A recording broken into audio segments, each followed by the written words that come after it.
જો ફ્રેન્ડ આજે છે ને વિવાસની લત લેવડાવી હતી, આ દશેરા થયા છે એના કારણે જો વિવાસની લત લેવડાવી હતી તો મેં મહારાજને કીધું હતું કે આગળથી વાર ના કાપતા, એની પાછળથી થોડાક વાર કાપજો. એના કારણે જો વિવાસ છે ને રોતો હતો, પછી આ લટ લઈને એને ફઈને મહારાજે આપી હતી. હેલો ફ્રેન્ડ, કેમ છો બધા? મજામાં? ફ્રેન્ડ આજે છે ને દશેરા થયા છે એટલા માટે મારા વિવાસને છે ને લટ લેવડાવવાની છે. એટલે કે અમારે છે ને વિવાસના અત્યારે વાર નથી કપાવવાના, અત્યારે ખાલી ફક્ત અને ફક્ત લટ લેવડાવવાની છે. તો અમે છે ને પદમનાથ જવાના છીએ, મારી બહેનો પણ આવી છે. તો ફ્રેન્ડ હું તમને બતાવું. જો ફ્રેન્ડ આ બધી મારી બહેનો આવી છે, ઋત્વી અને વિવાસ પણ, અને મારા પપ્પા પણ બહાર છે. તો આ મારી બે બહેનો અને ત્રીજી બહેન આગળ ઊભી છે. તો ત્રણે ત્રણ બહેનો આવી ગઈ છે વિવાસને લટ લેવડાવવા માટે. અમારે છે ને વિવાસને બાબરી નથી લેવાની અત્યારે, કારણ કે ફ્રેન્ડ આગળ દિવાળી આવે છે, દિવાળીમાં બધા તહેવાર આવે છે. દિવાળી પછી તરત જ મારા ભાઈના એક મેરેજ પણ આવે છે. એના કારણે છે ને વિવાસને છે ને અત્યારે ફક્ત અને ફક્ત લટ લેવડાવવાની છે. પછી ગમે તે બાબરી લઈશું એનો વિડીયો હું તમને બનાવીને મૂકીશ. અત્યારે છે ને વિવાસની અને ઋત્વીનો ભાઈ એટલે કે મારા શાળાની છોકરી છે એને છે ને બાબરી લેવાની છે. તો ફ્રેન્ડ એને લટ નથી લેવાની, એને તો બાબરી લેવાની છે. તો ફ્રેન્ડ જો અમે આટલા જણા જઈએ છીએ, હું છું, પછી જો આ બે છે મારી મોટી બેનની ભાણી છે, એનું નામ છે અલાબેન, જોડે બેઠી છે. એ પાછળ બેઠી છે ને મુસ્કાન, ના છે મારી સૌથી મોટી બેન, આનું નામ છે હેતલ. વિવાસ જો એ મારી મોટી બેનના ખોરામાં બેઠો છે ને એની જોડે મારી મમ્મી બેઠી છે. બીજા બધા છે ને ફ્રેન્ડ એ મારા પપ્પાના રિક્ષામાં આવે છે, એ પણ હું તમને બતાવું. આગળ જાય છે રિક્ષા. તો જો અહીંયા ઊભી છે. જો આ રિક્ષામાં કોણ કોણ બેઠું છે? તો કે મીનાક્ષી, સપના અને મુસ્કાન બેઠી છે. આ મારા પપ્પા છે, એ પણ પદ્મનાથ અમે બધા જઈએ છીએ. જો આ છે પદ્મનાથનું મંદિર.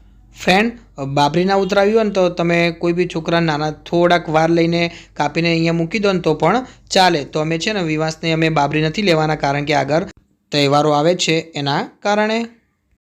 જો ફ્રેન્ડ આ રહ્યું આખું છે પદ્મનાથનું મંદિર. અમે બધા જ અહીંયા આવી ગયા છીએ. ફ્રેન્ડ આજે છે ને હું તમને ઋત્વીનો પણ આખો ફોટો બતાવીશ. તમને ખબર હશે મારી વાઈફ ઋત્વી છે ને એનો મેં બહુ જ વિડીયોમાં લીધેલી નથી, એટલે આજે હું ઋત્વીનું પણ ફેસ રિવીલ કરીશ, એ પણ તમને બતાવીશ. ફ્રેન્ડ અમારે છે ને પદ્મનાથના મંદિરમાં જ દશેરાના ટાઈમે અહીંયા બહુ જ લોકો બાબરી ઉતરાવવા આવે છે, પણ અમારે છે ને બાબરી નથી ઉતરાવવાની. અમારે તો ખાલી ફક્ત અને ફક્ત લટ લેવડાવવાની છે, એટલા માટે અમે અહીંયા આવ્યા છીએ. જો ફ્રેન્ડ્સ આ છે અમારું પદ્મનાથનું મંદિર. અહીંયા છે ને આજુબાજુ બાંકડા મૂકેલા હતા, પણ બાંકડા કાઢીને આ રીતે સરસ કોઈ બેસવાનું આખું સ્ટેન્ડ જ બનાવી નાખે છે. કેટલું સરસ કોઈ કહેવાય. ફ્રેન્ડ હું તમને છે ને આખું પદ્મનાથના મંદિરનો ભાગ બનાવીને તમને ગમે ત્યારે મૂકીશ. તમે દેખજો અમારું પદ્મનાથનું મંદિરમાં કેટલા ભગવાન છે, કેટલા માતાજી છે, એ બધા હું તમને બતાવીશ. જો ફ્રેન્ડ સામે છે ને એ મારા સૌથી મોટા બનેવી છે, એમનું નામ છે રાજુભાઈ. આ એમની બે છોકરીઓ છે. આ બેઠી છે નહીં, આ જે માથામાં નાખેલું છે ને એ જો પિંક કલરનું પહેર્યું છે ને એ એમની સૌથી નાની છોકરી છે. ને જે જોડે ઊભી છે હું તમને બતાવું છું. જો આ છે હેતલ, આ એમના હસબન્ડ છે. આ જો જોડે ઊભી છે ને આનું નામ છે જીનલ. આ છે મારા બનેવી, જો હાથ કરે છે ને આમનું નામ છે રાજુભાઈ. આ છે એમની છોકરી, આનું નામ છે અલાવા. એ તો મેં તમને કહી દીધું. એ મંદિર છે ને ગણપતિનું મંદિર હતું. આ છે મારા પદ્મનાથ ભગવાનનું મંદિર. ફ્રેન્ડ અમારા છે ને પદ્મનાથમાં જેટલા પણ ભગવાન છે બધા માટીના બનેલા છે. ફ્રેન્ડ હું તમને ગમે ત્યારે આનો આખો વિડીયો બનાવીને મૂકીશ, તમે જોજો. ફ્રેન્ડ તમને છે ને સૌથી પહેલી વાર મારા વાઈફનો પૂરેપૂરો ચહેરો બતાવું છું. જો ફ્રેન્ડ આ છે મારી વાઈફ, આનું નામ છે ઋત્વી. તમે ઓળખો જ છો, આ વિડીયોમાં આવે જ છે. પણ છે ને ઋત્વી માસ્ક પહેરીને આવતી હતી, પણ આજે છે ને એનો ફેસ રિવીલ કર્યો છે, કારણ કે ઋત્વી એમ કહેતી હતી કે મારે પણ વિડીયોમાં આવવું છે, કે મારે પણ દેખાવું છે, એટલા માટે કે હું પણ કંઈક બોલી શકું ને ફેસ ટુ ફેસ, એના કારણે મેં એનો ફેસ રિવીલ કર્યો છે. જો ફ્રેન્ડ આ છે આખું પદ્મનાથ ભગવાનનું મંદિર. કેટલું સરસ કોઈ મંદિર છે. અહીંયા છે ને દીવો, અખંડ દીવો છે. આખો દિવસના આખી રાત આ દીવો ચાલુ હોય છે. અમે બધા જ આ મંદિરમાં આવ્યા છીએ. જો ઋત્વી ઊભી છે, આ હેતલ છે, હેતલે પણ દર્શન કરવા આવી છે. અમારો વિવાન છે ને જો એ શું કરે છે, એ તો દર્શન તો બાજુમાં રહ્યા, એ તો બીજું કંઈક અલગ જ પ્રવૃત્તિ કરતો હોય છે. જો આ જીનલ એને કહે છે કે આ રીતે પકડવાનું ને અહીંથી ઘંટ વગાડજે, તો જો એ પકડે છે. એને અવાજ આવે છે ને એટલે વિવાસને છે ને બહુ જ મજા આવે છે. એના કારણે જો દેખાય છે, જો અત્યારે છે ને એને પકડે છે પણ એનાથી વાગતો નથી. પછી જો જીનલ વગાડે છે ને તો એ દેખી જાય છે કે કેવો સરસ કોઈ વાગે છે. એના કારણે જો પછી માર બની ગયા તો કહેવા માંડ્યા કે આગળ કે નાઈ આવી ગયા છે કે તમારે, એટલા માટે કે ચલો આપણે વિવાસની જે લટ લેવડાવવાની છે, લટ એટલે કે થોડાક વાર લઈએ ને એને કહેવાય લટ. પછી ગમે તે તમે ઘરે પણ એનું મુંડન કરી શકો છો. તો અમે છે ને આજે વિવાસને લટ લેવડાવવા માટે અહીંયા આવ્યા હતા. જો પછી મારા પપ્પા બોલા છે કે વિવાસ અહીં આવજે, તું મારા જોડે આવજે ચાલતો ચાલતો. તો વિવાસને છે ને અત્યારે ઊંઘીને ઉઠ્યો છે એટલે એના ચાલવાનો થોડો કે પણ મૂડ નથી, એટલા માટે જો ચાલતો નથી, એ બેસી જાય છે. પણ જો અમે ચલાવવાની એની કોશિશ કરીએ છીએ, પણ વિવાસ છે ને ચાલતો નથી. મારી મમ્મી શું કહે કે અહીંયા ભગવાનના મંદિરમાં ચાલે ને તો કે સારું કહેવાય. જો એના કારણે અમે એને ચલાવવાની કોશિશ કરીએ છીએ, પણ એ ચાલતો નથી. જો કે બેસી જાય છે, અમે ગમે તેટલું બોલાવીએ કે ચાલજે તો ચાલતો નથી. જો આ છે મારી બે ભાણીઓ, જો કેવી મસ્તી કરે છે. બંને બધી કોઈ પોકાતો તો નથી ઘંટે, પણ મસ્તી કરે છે. ને વિવાન છે ને એમને દેખ્યા કરે છે, કારણ કે તમને ખબર હોય કે નાના છોકરાને નાનું છોકરું વધારે ગમે. એના કારણે ફ્રેન્ડ આ છે અમારા પદ્મનાભ ભગવાનનો આખો નકશો. તમારે આખા મંદિરમાં બહુ જ મંદિર છે ફ્રેન્ડ, હું તમને બે થી 3 ભાગ કરીને બતાવીશ, ગમે ત્યારે તમે દેખજો. પછી છે ને ઋત્વીના ભાઈ આવ્યા ન હતા, એમના અમે વેઇટ કરવા માટે આ મંદિરમાં બેઠા છીએ, કારણ કે એ લોકો રસ્તામાં હતા. જો ફ્રેન્ડ પછી જો વિવાસનો થોડોક મૂડ આવે એટલે કેવો ચાલવા માંડ્યો છે, દેખાય છે. જો હવે બધા દેખાવા માંડે. મેં કીધું વિવાસ અહીં આવજે, તો જો વિવાસ કેવો આવવા માંડ્યો, જો ધીમે ધીમે કેવો આવવા માંડ્યો, દેખાય છે ફ્રેન્ડ. જો ધીમે ધીમે, હજી એટલું બધું તો નથી ચાલતો, કારણ કે વિવાસ છે ને હજી 9 મહિનાનો થયો છે, તો છતાં એ ચાલતા શીખી ગયો છે. જો પછી અમારા પેલા ભાઈ આવી ગયા હતા મુંડનવાળા, ને ઋત્વીના પણ ભાઈ આવી ગયા હતા. જો દેખાય છે આ ઋત્વીના ભાભી છે ને એમની છોકરી છે, ને જોડે છે એમના પૂનમબેન, એ તો તમે ઓળખો જ છો. અમે બધા પદ્મનાથની પાછળ એક જગ્યા છે, ત્યાં કણ અમે બધા જઈએ છીએ. ત્યાં કણ છે ને બાબરી ઉતરાવવાની હોય છે ને, જો લટ લેવડાવવાની તો ત્યાં કણ પણ જે પણ ક્રિયા થતી હોય ત્યાં કણ થાય છે, એ હું તમને બતાવીશ. ફ્રેન્ડ તમે વિડીયોમાં બને રહેજો. જો તમને મારો વિડીયો ગમે તો ચેનલને લાઇક, શેર અને સબસ્ક્રાઈબ કરવાનું ભૂલતા નહીં. જો ફ્રેન્ડ આ છે જગ્યા, અહીંયા બાબરી ઉતરાવવાની હોય તો આ સામે ઊભા છે ને એ અમારા સામે રહે છે એ કાકા, એ છે ને બાબરી લેવાના છે. તો અમારે છે ને અમારે વિવાસને તો બાબરી નથી ઉતરાવવાની, પણ મારે જે મેં તમને વાત કરી મારા શાળાની છોકરી એને બાબરી લેવાની છે, તો આમને બોલાવી દીધા છે. પછી જો અમારા વિવાસને સૌથી પહેલાં લટ લેવડાવવાની હતી, તો એના માટે તમને ખબર જ હશે કે ફઈની જરૂર પડે. તો જો અમારી સૌથી મોટી બેન, મારી મોટી બેન આવી છે, તો મારી મોટી બેન એ લઈને બેસે. પણ તમને ખબર જ હોય કે મમ્મી એના હાથમાં રાખે, ખાલી લટ જ મોટી બેન લે. તો જો ઋત્વીને બોલાવે છે, પેલા ભાઈ એમ કહે છે આ જોડે છે મહારાજ છે, મહારાજ એમ કહે છે કે મમ્મી હોય મમ્મી લઈને બેસી જાય. પછી કે ફઈ હોય ફઈ એ લટ લઈને જમીનમાં દાટી નાખે. એની આખી પ્રક્રિયા હું તમને બતાવીશ. ફ્રેન્ડ તમને મારો વિડીયો ગમે તો ચેનલને લાઇક, શેર અને સબસ્ક્રાઈબ કરવાનું ભૂલતા નહીં. જો આ ઋત્વી વિવાસને લે છે, સૌથી પહેલાં વિવાસને છે ને લટ લેવડાવવાની છે. તો પેલા ભાઈ કાતર લઈને, જો કાતર લઈને આવ્યા છે, એ મહારાજ છે. એ મહારાજ છે ને થોડુંક પાછળથી વાર કાપશે વિવાસના અને ફઈના ખોરામાં મૂકશે. જો વિવાસને મેં કીધું હતું, મેં આગળથી ના કાપતા, થોડાક પાછળથી કાપજો, બહુ વધારે ના કાપતા, થોડાક જ વાર કાપજો. એના કારણે જો વિવાસને છે ને થોડાક વાર કાપ્યા છે એ મહારાજ છે ને, પછી જો ફઈને આપ્યા છે. પછી કહે છે કે તમે આ વાર લઈને હું તમને કહું ત્યાં કણ જજો, ત્યાં કણે દાટવાના છે. તો ફ્રેન્ડ હું તમને એ પણ બતાવીશ, તમે વિડીયોમાં બને રહેજો. જો અમારા વિવાસને તો છે ને લટ લેવાઈ ગઈ છે, એટલે આનું કામ પતી ગયું છે. પછી મારા શાળાની છોકરી જેને બાબરી લેવાની છે, જો હવે એને બેસાડી છે અહીંયા, હવે એને બાબરી લેવાની છે. તો પેલા ભાઈ આવે છે જે અમારા સામે રહે છે કાકા, એ છે ને આને બાબરી લેશે, એ પણ હું તમને બતાવીશ. આ છે ફઈ જોડે બેઠી છે. જો સૌથી પહેલાં છે ને થોડાક વાર લઈને એમ કહે છે કે લાવ થોડાક વાર લઈ લો, એ ત્યાં કણ દાટવા માટે. એટલે મહારાજ એમ કહે છે કે હું તમને થોડાક વાર લઈ લઉં છું, એ તમે ત્યાં કણ જે રીતે કહું પ્રક્રિયા કરીને રીતે તમે દાટી નાખશો. જો થોડાક વાર લીધા છે, હવે મહારાજ કહે કે ચલો મારી સાથે, હું કહું ત્યાં કણ તમે દાટી નાખજો. પછી એમ કહે છે મારા શાળાની છોકરી, એનું નામ છે મિષ્ટી, કે મિષ્ટીને બાબરી ઉતરાવી નાખો કે ત્યાં સુધી બીજી વિધિ પતાવી નાખીએ. તો ફ્રેન્ડ આ છે ને વાળ ફઈડ લઈ જઈ શકે છે.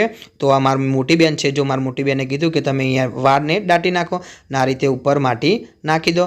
તો મારી મોટી બેને છે ને વિવાસના વાર અહીંયા દાટીને ઉપર માટી નાખી દીધી હતી. જો પછી આ છે મિષ્ટીના ફઈ, એમને પણ મહારાજે કીધું કે તમે અહીંયા થોડું કે ખાડો ખોદીને અંદર વારને દાટી દો. જો પછી ખાડો ખોદીને આ રીતે, જો પછી મહારાજે માટી નાખી દીધી હતી, આ રીતે વારને દાટી નાખ્યા હતા બંનેને. પછી વિધિમાં એમને એમ કીધું કે સૌથી પહેલાં તમે અહીંયા આવી જાઓ, ને અહીંયા આવીને સૌથી પહેલાં કે તમારા હાથ ધોઈ દો. પછી હાથ ધોયા પછી તમે 5 ખોબા પાણી લઈને ત્યાં કણ તમે જે વાળ દાટ્યા છે ત્યાં કણે આ રીતે પધરાઈ આવો. પછી હેતલ અને પૂનમબેન બેથી બે જણા આ રીતે ખોબામાં પાણી લઈને જે કણ વાળ દાટ્યા હતા ને ત્યાં કણ જો પાણી પધરાવે છે. હું તમને બતાવું છું. જો દેખાય છે આ જો અમારા ભાણીઓ લોકો ત્યાં કણ આવી ગયા છે, એ પણ દેખવા આવી ગયા છે કે અહીંયા ક્યાં વાળ દાટ્યા છે એ પણ દેખે છે. પછી જો આ રીતે એ લોકો 5 વાર મહારાજે કીધું કે તમે જે કણ પણ તમે વાળ દાટ્યા હોય ત્યાં કણ આ રીતે પાણી પધરાવી નાખો. જો પછી છે ને હેતલ અને પૂનમબેન બેથી બે જણા 5 વાર ત્યાંથી પાણી લઈને અહીંયા પધરાવી નાખે છે. જો પછી ત્યાં સામે છે ને મુંડન પણ ચાલુ છે, એ પણ હું તમને બતાવીશ. તમે વિડીયોમાં બને રહેજો. ફ્રેન્ડ, તમને મારો વિડીયો ગમે તો ચેનલને લાઇક, શેર અને સબસ્ક્રાઈબ કરવાનું ભૂલતા નહીં. એના પછી મહારાજે એમ કીધું કે તમે છે ને પાણી હાથ ધોઈ નાખો. પછી હાથ ધોયા પછી તમારા માથા ઉપર આ રીતે પાણી રેડો, પછી હાથ પગે પણ ધોઈ નાખજો. જો આ રીતે માથામાં પાણી રેડીને પગે પણ થોડાક ભીના કરવાના કીધા હતા. જો દેખાય છે આ રીતે પાણી લઈને થોડાક ભીના કરવાના કીધા હતા.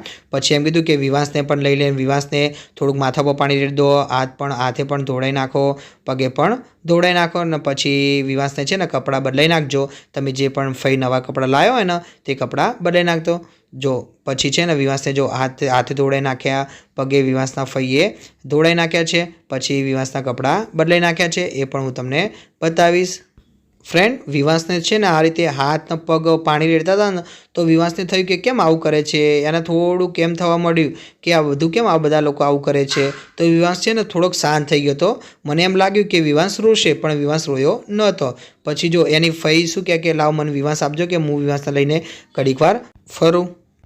જો ફ્રેન્ડ, પછી મારા શાળાની છોકરીની છે ને બાબરી ઉતારે છે, તો એ પણ હું તમને બતાવું છું. તમે વિડીયોમાં બને રહેજો. જો દેખાય છે અહીંયા કેટલા બધા બેઠા છે. અહીંયા પેલા નાઈ પણ બેઠા છે, એ બાબરી ઉતારે છે. જો ઋત્વી અહીંયા બેઠી છે. ઋત્વી છે ને મોબાઈલ લઈને બેઠી છે, કારણ કે તમને ખબર હોય નાનું છોકરું તો કેવું રોવે, બાબરી ઉતરાવા ના દે, કારણ કે એમને વાગે. પહેલી જ વાર હોય, તમને ખબર હોય કે બાબરી ઉતરાવે શું હોય, પહેલી જ વાર હોય જીવનમાં એમના, તો પહેલી જ વાર હોય. તેના કારણે એને દુખાતું હોય થોડું થોડું, એટલે એના માટે રોતી હતી. તો જો કેટલા બધા એને પકડીને બેઠા છે. જો પછી ઋત્વી પણ આ રીતે બતાવે છે મોબાઈલ, કે જો મોબાઈલ જો પણ તોય એ છે ને ફ્રેન્ડ રો કરતી હતી, કારણ કે તમને ખબર હોય નાનું બાળક તો રોવે જ. એના કારણે જો અમારા વિવાસનું તો છે ને કામ પતી ગયું છે. વિવાસને તો ખબર નથી કે એ ભાઈની વારી આવવાની છે.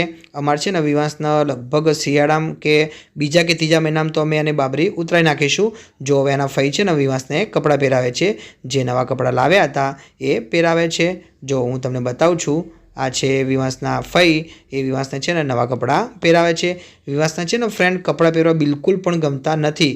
પણ ફ્રેન્ડ આજે ખબર નહીં કેવી રીતે શાંત બેઠો છે, નકર અમે ગમે ત્યારે એને કપડાં પહેરાવીએ ને તો એ રોતો જ હોય છે. જો અત્યારે કેવો શાંતિથી બેઠો છે. જો ફઈ કપડાં પહેરાવે છે, પહેરાઈ જાય છે ને આજુબાજુ બધા માણસને દેખી જાય છે. એને પણ કંઈક લાગે છે કે આ બધું શું છે, કે મને અહીંયા રસ્તામાં આ રીતે કે હાથ પગ ભીના કર્યા પછી કપડાં પહેરાવે, એને પણ કંઈક અલગ લાગે છે. જો આ છે ને મિષ્ટી બહુ જ રોતી હતી, કારણ કે એને થોડુંક દુખાતું હતું. એના કારણે ઋત્વી મોબાઈલ બતાવતી હતી ને તોય પણ એ રોતી હતી. એને છે ને મોબાઈલ બહુ જ પ્રિય છે, એટલા માટે ઋત્વી એને મોબાઈલ બતાવતી હતી ને તો પણ એ રોતી હતી. જો મારા વિવાસને છે ને ચડ્ડી પહેરાવી નાખી છે, પછી હવે ટી શર્ટ પહેરાવે છે. એના ફઈ જો દેખાય છે વિવાસ કેવો બેઠો બેઠો જોઈ જાય છે. વિવાસ તો છે ને પેલીની બાબરી લે છે ને એ જ દેખે છે કે આ શું કરે છે માથા ઉપર, પણ એને ખબર નથી કે આને બાબરી કહેવાય. એને પણ લેવાની હતી. મારી મમ્મી કહેતી હતી કે તમે આજે બાબરી લેવડાવી દો, પણ મેં કીધું કે આગળ દિવાળી આવે છે, પછી બધાના મેરેજ આવે છે, પછી કે વિવાસને બાબરી લઈએ તો કે વાર જલ્દી આવે નહીં. એના કારણે મેં છે ને વિવાસને અત્યારે બાબરી લીધી ન હતી. પછી મેરેજ પડશે, દિવાળી પડશે ને પછી અમે બાબરી લઈશું. જો ફ્રેન્ડ દેખાય છે કેવી રોવે છે મિષ્ટી. ફ્રેન્ડ, તમને ખબર જ હશે કે કદાચ આપણા પણ વાર કાપીએ તો આપણાને પણ થોડો દુખાવો થતો હોય, તો આ તો કે નાનું બાળક કહેવાય, એટલા માટે આ તો રોવે જ ને. જો કેવો ધમ પછાડા કરે છે, રોવે છે. જો એને છે ને કેટલા બધા મનાવાળા આજુબાજુ બેઠા છે કે રોઈશ નહીં બેટા, રોઈશ નહીં, પણ તો તમને ખબર હોય કે નાના બાળક તો કેવા હોય, રોવે તો ખરી જ. આ બધું પતી ગયા કેડે અમારે છે ને હજી તો ત્યાં પ્રસાદે પણ ચડાવવાનો છે.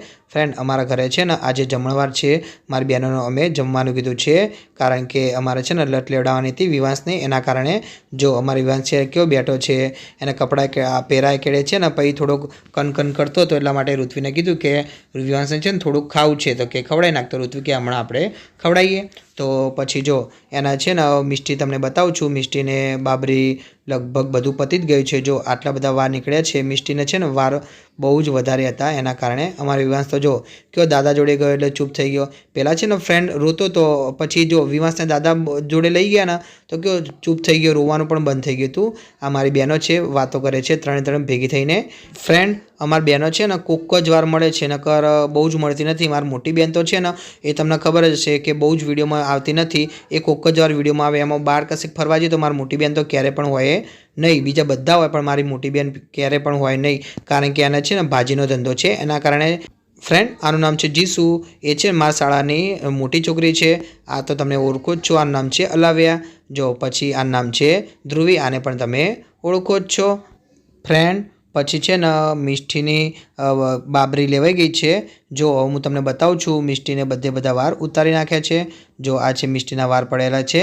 જો બાબરી લેવાઈ ગઈ છે, હું તમને બતાવું, જો દેખાય છે સામે રહી મિષ્ટી, એ મિષ્ટીની બાબરી લેવાઈ ગઈ છે। પછી છે ને અમારે વિવાસને છે ને મંદિરમાં લાવીને થોડાક દર્શન કરાવવાના બાકી હતા, તો મહારાજે કીધું કે વિવાસને મંદિરમાં લાવી દો, કે એને નમાવાનો છે। આ પદ્મનાભ ભગવાનનું મંદિર છે। મહારાજે કીધું હતું કે તમે જો પ્રસાદી લાવ્યા હો તો અહીંયા ચડાવી નાખજો। તો મારી મમ્મી પ્રસાદી લાવી હતી પેડાની, તો અહીંયા મૂકી દીધા છે। મહારાજે કીધું કે આ પેડા છે ને ત્યાં મૂકી દો અને અહીંયા ચડાવી નાખો। પછી મહારાજે એમ કીધું કે વિવાસને છે ને તમે અંદર લાવી દો, કે વિવાસને અહીંયા નમાવાનો છે। જો પછી મારા પપ્પા અને મારી મમ્મી વિવાસને છે ને અંદર લઈ ગયા હતા। પછી છે ને મહારાજે વિવાસને ચાંદલો કર્યો હતો, એ પણ હું તમને બતાવીશ। ફ્રેન્ડ તમને મારો વિડીયો ગમે તો ચેનલને લાઇક, શેર અને સબસ્ક્રાઈબ કરવાનું ભૂલતા નહીં। પછી જો મારી મમ્મી બહાર ઊભી હતી, મારી મમ્મીને એમ કીધું કે તમે પણ અંદર આવી જાઓ, તો જો મારી મમ્મીને બોલાવી છે। જો વિવાસને સૌથી પહેલાં ચાંદલો કરે છે, જો વિવાસને ચાંદલો કર્યો છે, પછી મારા પપ્પાને પણ ચાંદલો કર્યો છે, પછી મારી મમ્મીને પણ બોલાવી હતી કે તમે પણ અંદર આવી જાઓ, જો મારી મમ્મીને પણ ચાંદલો કર્યો છે। પછી મહારાજે એમ કીધું કે જો પ્રસાદી મૂકી હતી, પ્રસાદી ઉપર પત્તું મૂકી પછી પ્રસાદી પાછી આપી દીધી હતી। જો પછી વિવાસને નમાવે તો હું તમને બતાવું છું, આ રીતે વિવાસને નમાવે તો। પછી જો વિવાસને છે ને આ રીતે દર્શન કરાવ્યા હતા। મહારાજે કીધું કે આમ બે હાથ જોડીને દર્શન કરો, દેખાય છે? મહારાજે કે આ બાજુ દેખજે, આ બાજુ દેખજે, પણ વિવાસ તો તમને ખબર જ છે, એ તો એને જે બાજુ દેખવું હોય એ બાજુ જ દેખે છે। પછી જો મહારાજે આ રીતે ભભૂતિ હતી એ લગાવી હતી, જો કપાળે લગાવી હતી, માથે પણ મૂકી હતી, પછી જો અહીંયા ઓઠની નીચે પણ લગાવી હતી। વિવાસને તો આ બધું કરતા હતા, તો વિવાસને એમ થવા મળ્યું કે આ બધું શું કરે છે, એને તો કાંઈ ખબર તો પડે નહીં, પણ તો એ રીતે બેઠો હતો। જો પછી મહારાજે એમ કીધું કે તમારી પ્રસાદી છે, તમે તમારી પ્રસાદી લઈ જજો। અહીંયા થોડીક પ્રસાદી ભગવાને કાઢી દઉં છું, પછી તમે તમારી પ્રસાદી લઈ જજો। ત્યાં સુધી છે ને ફ્રેન્ડ ઋત્વીના ભાઈ જે એમની છોકરીને બાબરી ઉતરાવી હતી ને, એ પણ મંદિરમાં આવી ગયા હતા। હું તમને બતાવું છું, જો એને પણ નવા કપડાં પહેરાવી નાખ્યા છે, જો બાબરી ઉતરાવી નાખી છે, કેટલી સરસ લાગે છે નહીં? નાની છોકરી જો એને બાબરી ઉતરાવી નાખી છે, એના નવા કપડાં પણ એને ફૈલાવ્યા હતા, એ પણ એને પહેરાવી નાખ્યા છે। પછી એને પણ આ રીતે વિધિ, જે રીતે વિવાસને વિધિ કરી હતી ને એ રીતે એની વિધિ કરી હતી। ફ્રેન્ડ તમને મારો વિડીયો ગમ્યો હોય તો ચેનલને લાઇક, શેર અને સબસ્ક્રાઈબ કરવાનું ભૂલતા નહીં। હું અહીંયાથી વિડીયો સમાપ્ત કરું છું। જય શ્રી કૃષ્ણ।